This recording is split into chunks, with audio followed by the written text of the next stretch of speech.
Hello there, everyone. How's it going? Today, our group is going to go over the progress report we've made in regard to our topic of net metering. So, our project team has identified a need for the reinstatement of the net metering program through DTE, which would be in favor of the current inflow and outflow model that they are using. So, in short, net metering is a method of capturing solar energy and using the captured solar energy to power a property. The property owner receives a credit from the energy captured against the energy that they use by conventional means from DTE. So by implementing net metering, subscribers to the program would pay less for renewable energy, and it would honestly pave the way for future renewable energy research. The purpose of this progress report is to provide the shareholders a procedural update on the progress that Group 4 has made. So this progress report presentation will be presented by Group 4. So Aaron Cruz, who is our researcher, will present the discussion, including our teamwork and collaboration. Chad Gabin, who is our graphics and video editor, will present the conclusion, as well as edit our video. Myself, Yazin Alref, I've already presented our elevator pitch. I'm the text editor for our group. Moreover, I'll present the progress report introduction. Mordecai Bronfin will be presenting the discussion, including past and present work our group has done. So in this presentation, we will convey both the economic and environmental incentives DTE will benefit from by implementing a viable net metering program. So the purpose of our project team work is to provide the company with substantial and concrete evidence that the reinstatement of net metering would actually be beneficial for DTE. So our project team has collectively researched the topic intensively. This is in order to speak confidently around the benefits of net metering. A lot of energy companies scrapped the programs because they weren't making a lot of revenues and profits off of it. We think that it's important to have it implemented in everyday energy usage and consumption. So the work will provide specific examples of the fiscal benefits of net metering. The fiscal benefits range from consumers to the actual industry. Considering that most objections to net metering is from a cost-benefit point of view for the company, DTE. The work will identify the past problem points with net metering and provide a short-term and value-adding solutions as well as long-term value-adding benefits to the company. DTE. Thank you, Yazan. My name is Aaron Cruz, and I'm going to talk now about the work that we've completed so far. A lot of our energy thus far has been geared towards doing research, whether that be primary or secondary. We have a few topics that we've been concentrating on. The first topic is large utility solutions versus consumer solutions for building energy alternatives. Obviously, with the absence of net metering, this could cause less consumers to participate in green solutions, which would put more of a burden on DTE to build these infrastructures. So DTE does partake in green energy solutions, and this mostly consists of wind turbines and wind farms. A lot in the thumb of Michigan. So we've been concentrating on the differences between wind energy and solar energy. It could be the cost and performance and the materials needed to build each of them. For example, DTE estimates to build one turbine would be about 40 truckloads of cement and 30 tons of steel. Obviously, for most consumers, they would have to buy solar panels, but they already have an infrastructure in place to mount the solar panels too. Another concept would be that we've been looking at is land ownership and agreements. For example, DTE has to make agreements with farm owners, etc., to build these wind turbines. So the next topic would be the net metering versus inflow-outflow. What's the difference between these two programs? After net metering was introduced, it added 427 customers and generates about 5 megawatts of capacity for our grid system. So that was pretty successful.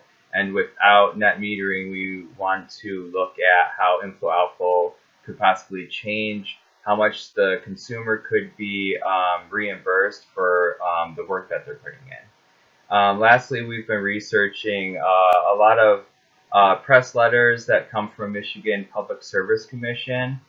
They also did a pretty in-depth study on to develop a distribution generation program tariff to try to find a fair price for utilities and consumers, etc.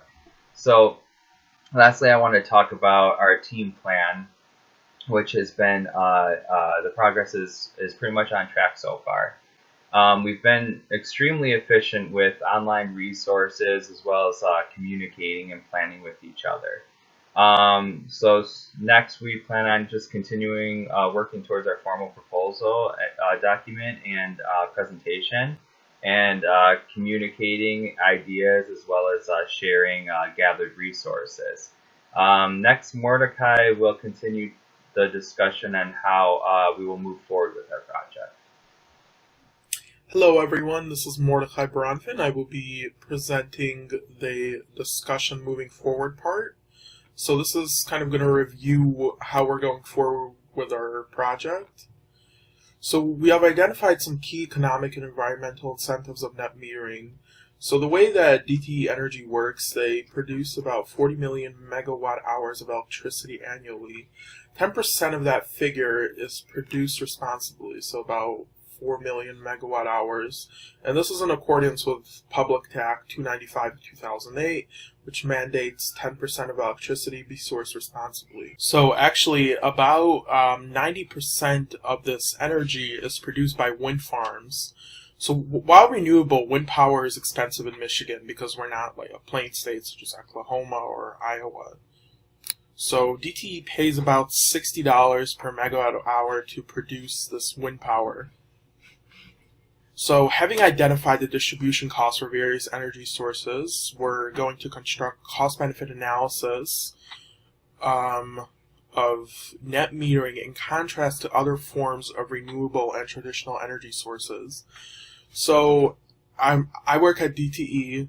I got my hands on a report that shows what DTE spends on producing various forms of electricity.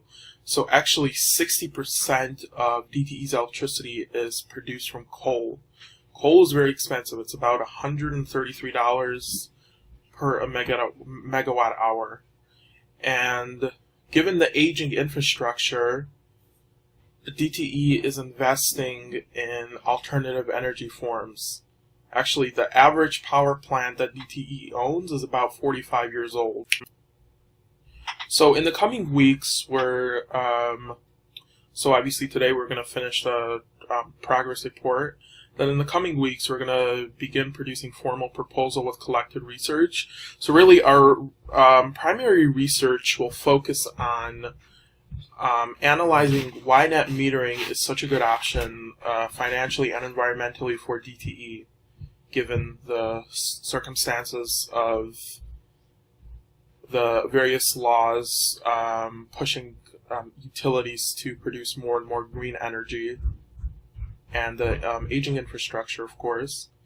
So that's what we're going to be doing week 10. In 2 weeks, when the final formal proposal is due, so we'll obviously have that finished and then present it to our primary audience, the president of DTE Electric, who's Trevor Lauer, and now I'll hand it over to Chad to present our conclusion.